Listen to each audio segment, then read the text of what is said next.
What's up, guys? Just Ben Franklin, 2 lines. We're going to get into this review real fast, real quick. We're looking at Raiden Fighters Aces on the Xbox 360. Oh yeah, I'm the game bro. I know this is a little new for you. You know, you retro guys out there. The Xbox 360, it's fucking too new. You know, but the series is from like the 80s, so fucking deal with it. Developed by Guilty, sounds familiar, and published by Success in Japan, Vulcan Games in North America, which is what we're looking at here, and Trade West in Europe. Fighters Aces is a compilation of the Raiders Fighter series by Saibu Kaihatsu, as I looked in the Raiden DX game earlier in this channel, if you're with me, with arcade releases between 96 to 98. It would take damn near a decade to see the series find its home console port on the Xbox 360, being released March 27, 2008 in Japan, May 7, 2009 in America, and October 29, 2010 in Europe. But this wasn't the first time the Fighter series tried getting in the pants of the home console market. In 1997, Electronic Arts' Victor, fuck anyone named Victor, was working on the home port for the Sega Saturn, but it failed, and EA Victor would later go under the following year. Nice. In 2003, another now-defunct company, New World System, was working on a port called Raiden Fighters Evolution for the original Xbox and PC, but would ultimately also go soft. In 2008, the wet dream started to become reality, with March's demo release, with one stage from each of the 3 titles.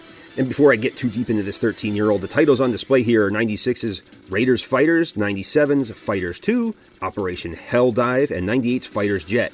So now that we've established a personality, let's get down to the ass and titties of this STG orgy.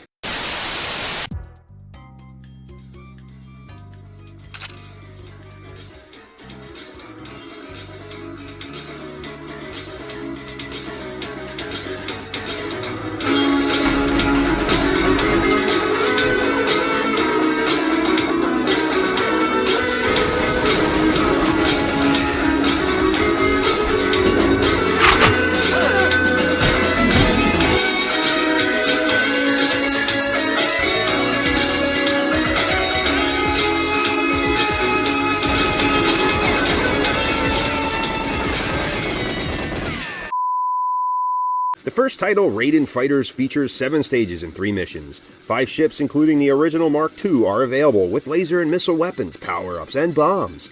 Each ship has different characteristics like the speed, damage, and durability. Short plot point here, there's a war against a dictator. Tom Arnold wastes that guy from Rocky Horror to save a third world Spanish country, and it happens 4 years prior to Raiden Fighters 2. The second title, Raiden Fighters 2, Operation Helldive, shares the same mechanics as the first Fighters and gives a similar blowjob to its year-older sister, but is a bit rougher with the sack. Again, there's 7 stages across 3 missions, so you kind of forget which sister you gotta slip the skank smarties to the next day. There are some more ships to pick from in this one, cause more is always better, right? Including some heritage Raiden crafts again. Weaponry is commonplace from the first, with minor switches to make sure her boyfriend didn't realize another dude was at his place fucking his chick while he worked overnights. This takes place 4 years later as survivors from the first form a new group and attack you yet again to be fucked in the butt by Operation Helldive.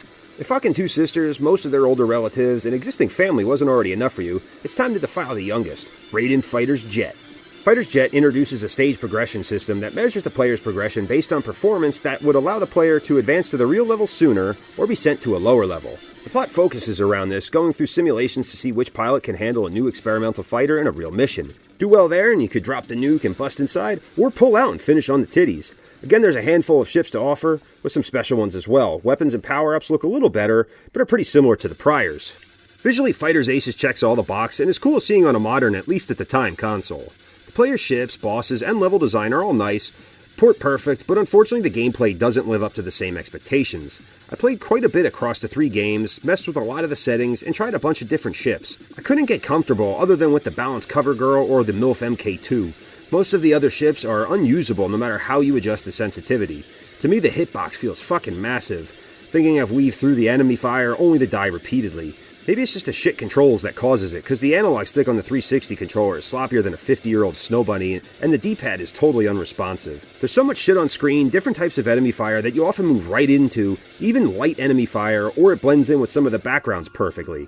And maybe it's just me, but I couldn't tell you how many times I die because I'm watching where the enemy fire is coming from, and lose track of my ship because the options ships distract me from where the real one is. I couldn't imagine the insanity of a 2-player playthrough, but DP action is available on the 3 titles. Difficulty is really hard to put into perspective because how many cheap deaths there are, but some boss kills seem easy on any difficulty, especially when you're powered up and use a fuck ton of your bombs. I feel like I knew where to be on screen and still wound up catching stray bullets that in any other game would be an easy miss, but I feel like I need to be happy that in the late 2000s an old school game like this would get a physical release. But if the gameplay and difficulty have left you scratching your head, the soundtrack still, like all other Raidens, lets you bang your head, delivering one killer that makes the game feel way more fast-paced than it actually is. With all the different modes like changing stage order, boss rush, or an expert mode that makes exploding enemies into bullet bombs, the replayability is pretty decent if you can get around the controls.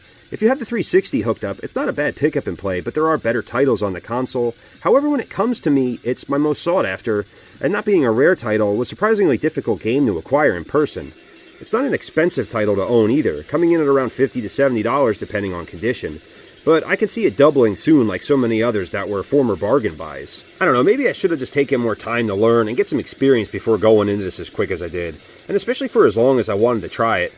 But I'm impulsive, and I'll always whip it out too soon. Playing Fighter's Aces is like the first time you went to an orgy. So many options to pick from, so many choices to make, and just so much going on at once that you don't really know where to begin. It's what you've always been asking for, and it's finally here, but take some courage to really get in there. As with anything, experience never hurts, and no one's going to blame me for starting on easy mode or rearing the cancer survivor in the corner to get your feet wet, but unlike you, she doesn't have unlimited continues. You build up some confidence, get player 2 involved, and before you know it, you're 1cc'ing your way through all the double Ds and tight pussies in the building. But fair warning, when you go for the boss rush and just want to run your way through the real hotties, that's where things get curious. Bi-curious. It may look and sound easy just getting to play with the real reason you came here, but make no mistake, every time you slide in and out of that perfect blonde, you're sliding deeper down the bro that brought her here. Yeah, think of that. Anyway guys, thank you so much for watching. I know I'm questioning my own sexuality now. Sure to like, comment, share, subscribe. New videos every Tuesday. It's a promise, like the one my dad made before he left when I was 5. I've been the Game Bro. See you next week. Love me some daddy issues.